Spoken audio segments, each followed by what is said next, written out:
स्वागत है आपका हमारे चैनल टिया इंस्पायर्ड में। हम सभी ने पढ़ा, सुना और देखा है कि माता सीता की 3 बहनें थीं, लेकिन आज हम आपको माता सीता के उन भाइयों के बारे में बताने जा रहे हैं जिनका जिक्र रामायण में नहीं मिलता है।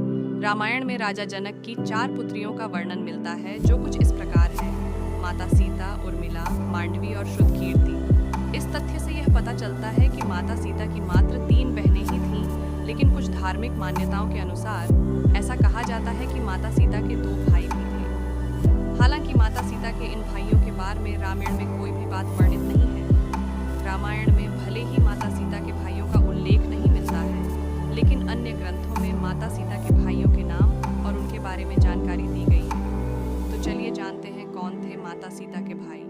श्री राम और देवी सीता का विवाह कदाचित महादेव एवं माता पार्वती के विवाह के बाद सबसे प्रसिद्ध विवाह माना जाता है। इस विवाह की एक और विशेषता ये थी कि इस विवाह में त्रिदेवों सहित लगभग सभी मुख्य देवता किसी न किसी रूप में उपस्थित थे। कोई भी इस विवाह को देखने का मन छोड़ना नहीं चाहता था। श्री राम सहित ब्रह्मर्षि वशिष्ठ एवं राजर्षि विश्वामित्र को भी इसका ज्ञान था। कहा जाता है कि उनका विवाह देखने को स्वयं ब्रह्मा, विष्णु एवं रुद्र ब्राह्मणों के वेश में आए थे। चारों भाइयों में श्री राम का विवाह सबसे पहले हुआ। विवाह का मंत्रोच्चार चल रहा था और उसी बीच कन्या के भाई द्वारा की जाने वाली विधि आई। इस विधि में कन्या का भाई कन्या के आगे आगे चलते हुए लावे का छिटकाव करता है। उत्तर भारत, विशेषकर बिहार एवं उत्तर प्रदेश में आज भी ये प्रथा देखने को मिलती है। विवाह पुरोहित ने जब इस प्रथा के लिए कन्या के भाई का आह्वान किया, तो ये विचार किया जाने लगा कि इस प्रथा को कौन पूरा कर सकता है। समस्या ये थी कि उस समय वहां ऐसा कोई नहीं था जो माता सीता के भाई की भूमिका निभा सके। अपनी पुत्री के विवाह में इस प्रकार विलंब होता देखकर पृथ्वी माता ने दुखी हुई। चर्चा चल ही रही थी कि अचानक एक श्याम वर्ण का युवक उठा और उसने इस विधि को पूरा करने के लिए आज्ञा मांगी। वास्तव में वो स्वयं मंगल देव थे, जो वेश बदलकर नवग्रहों सहित श्री राम का विवाह देखने को वहां आए थे। देवी सीता का जन्म पृथ्वी से हुआ था और मंगल भी पृथ्वी के पुत्र थे। इस नाते वे देवी सीता के भाई भी लगते थे। इसी कारण पृथ्वी माता के संकेत से वे इस विधि को पूर्ण करने के लिए आगे आए। इस प्रकार एक अनजान व्यक्ति को इस रस्म को निभाने को आता देखकर राजा जनक दुविधा में पड़ डीडीएच गए।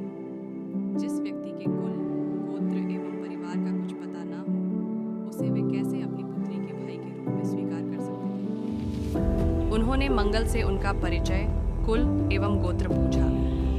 इस पर मंगल देव ने मुस्कुराते हुए कहा, हे महाराज जनक, मैं अकारण ही आपकी पुत्री के भाई का कर्तव्य पूर्ण करने को नहीं उठा हूँ। आपकी आशंका निराधार नहीं है, किंतु आप निश्चिंत रहें, मैं इस कार्य के सर्वथा योग्य हूँ। अगर आपको कोई शंका हो तो आप महर्षि वशिष्ठ एवं विश्वामित्र से इस विषय में पूछ सकते हैं।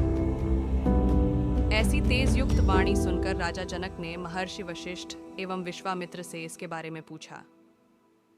वे दोनों तो सब जानते ही थे, अतः उन्होंने सहर्ष इसकी आज्ञा दे दी।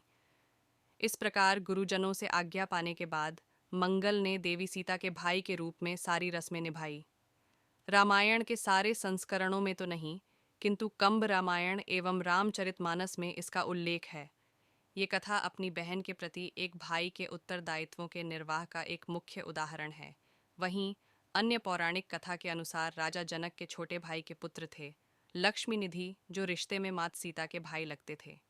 तो इस प्रकार माता सीता के 2 भाई थे, एक मंगल और दूसरे लक्ष्मी निधि।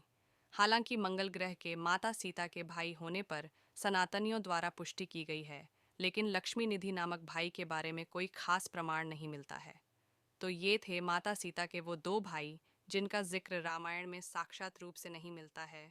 अगर हमारी स्टोरीज से जुड़े आपके कुछ सवाल हैं, तो वो आप हमें आर्टिकल के नीचे दिए कमेंट बॉक्स में बताएं। हम आप तक सही जानकारी पहुंचाने का प्रयास करते रहेंगे। अगर आपको ये स्टोरी अच्छी लगी है तो इसे शेयर ज़रूर करें।